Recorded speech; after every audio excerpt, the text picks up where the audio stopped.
Goddag og velkommen til Matematik med Adam igen. I dag skal vi lære om parallelforskydning af en vilkårlig graf. Så lad os starte med at tegne den her vilkårlige graf. Det kunne være sådan her. Så det er vores funktion, vi har. Og den skal vi altså nu have forskudt, så vi egentlig har samme graf, men liggende et nyt sted i vores koordinatsystem. Så det vi gør, det er, at vi starter med at sige, at vi vil skyde den herover mod højre for eksempel. Så vi bestemmer en værdi k, den flyttes med her, ikke k, h. Så det her er vores h-værdi, den bliver flyttet med. Så grafen nu kommer herover, kan man forestille sig. Men hvis vi også vil have den flyttet på y-aksen, må vi så også flytte den opad. Så vi kan nu for eksempel flytte den k op. Så vi flytter den h hen hertil, og vi flytter den k op, så den kommer til at ligge her.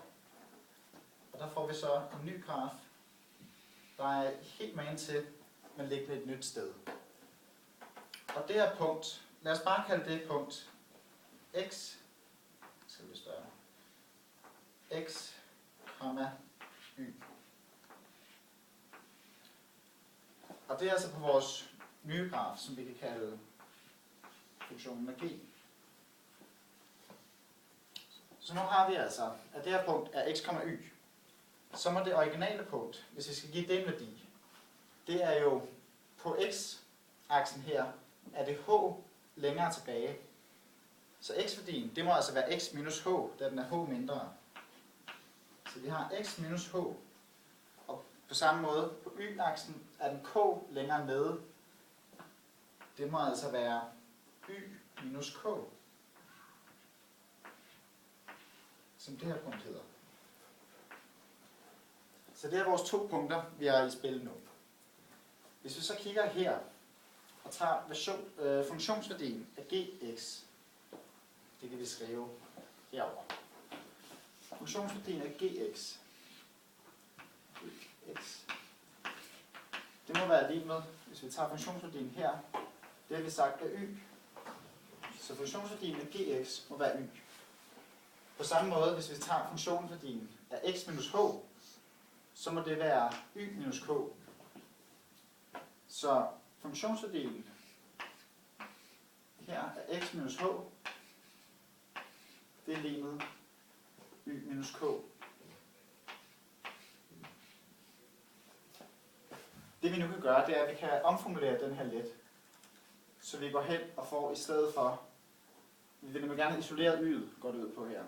Så vi siger, at fx minus h, så plusser vi k begge sider. Så vi får plus k her, og det der k, det går ud. Så vi får y.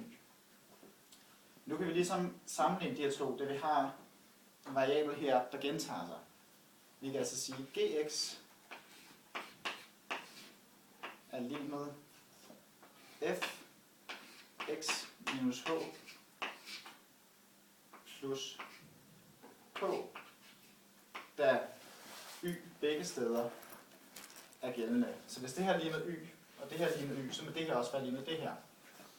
Dermed har vi altså nu vi kan ligesom sammenligne den nye graf tilbage til den originale.